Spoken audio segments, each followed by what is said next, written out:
ഗുജറാത്തിലെ സൂറത്തിൽ ബഹുനില കെട്ടിടം തകർന്ന് 7 മരണം, നിരവധി പേർ കുടുങ്ങിക്കിടക്കുന്നതായി റിപ്പോർട്ട്. രക്ഷാപ്രവർത്തനം പുരോഗമിക്കുന്നു. ഇന്നലെ ഉച്ചയോടെയാണ് സംഭവം. വിവരങ്ങളുമായി സ്വാതി ചേരുന്നുണ്ട്. സ്വാതി, 7 പേരുടെ മരണമാണ് ഇപ്പോൾ സ്ഥിരീകരിച്ചിട്ടുള്ളത്. അവിടെ രക്ഷാപ്രവർത്തനം പുരോഗമിക്കുന്നുണ്ട് എന്ന് മനസ്സിലാകുന്നു. എന്താണ് കൂടുതൽ വിവരങ്ങൾ പുറത്തുവരുന്നത്?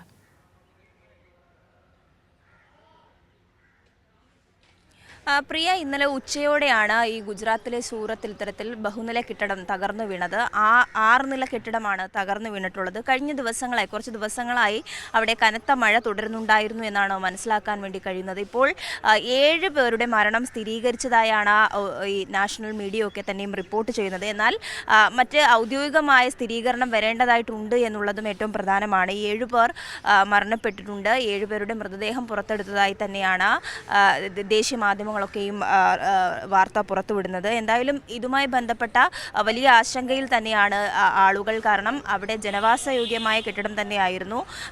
ഫാക്ടറിയിലെ തൊഴിലാളികൾ താമസിക്കുന്ന കെട്ടിടം, അതായത് 35 അപ്പാർട്ട്മെൻറ്റോളമുള്ള ഒരു കെട്ടിടമാണ്. അതിൽ 5 അപ്പാർട്ട്മെൻറ്റുകളിൽ മാത്രമായിരുന്നു ആളുകൾ ഉണ്ടായിരുന്നത്. അതുകൊണ്ട് തന്നെ ഈ അപകടത്തിൻ്റെ ഈ മരണവുമൊക്കെയായി ബന്ധപ്പെട്ട വ്യാപ്തി വളരെ കുറഞ്ഞതിൻ്റെ തന്നെ കാരണം അങ്ങനെ വേണം മനസ്സിലാക്കാൻ.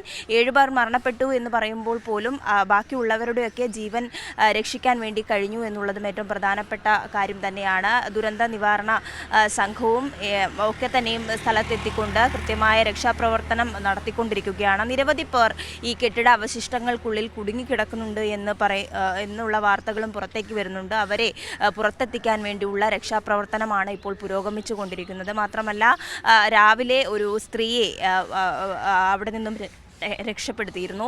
അവർ ഈ കെട്ടിടത്തിൻ്റെ അവശിഷ്ടത്തിൻ്റെ ഇടയ്ക്കായിരുന്നു. എന്നാലും വലിയ പ്രയാസത്തോടെ തന്നെ രക്ഷാപ്രവർത്തനം നടന്നിരുന്നു. ഇപ്പോൾ അവരുടെ നില ഇപ്പോൾ കുഴപ്പമില്ല, അപകട നിലയൊക്കെ തരണം ചെയ്തു എന്നാണ് മനസ്സിലാക്കാൻ വേണ്ടി കഴിയുന്നത്. മാത്രമല്ല, നിരവധി പേരെ ഇപ്പോൾ അടുത്തുള്ള ആശുപത്രികളിൽ പ്രവേശിപ്പിച്ചിട്ടുണ്ട്. പരിക്കുകളേറ്റ് നിരവധി പേർ ആശുപത്രിയിൽ കഴിയുന്നുണ്ട്. എന്തായാലും രക്ഷാപ്രവർത്തനം ഊർജിതമായി തന്നെ പുരോഗമിക്കുന്നതായി വേണം മനസ്സിലാക്കാൻ. പ്രിയ.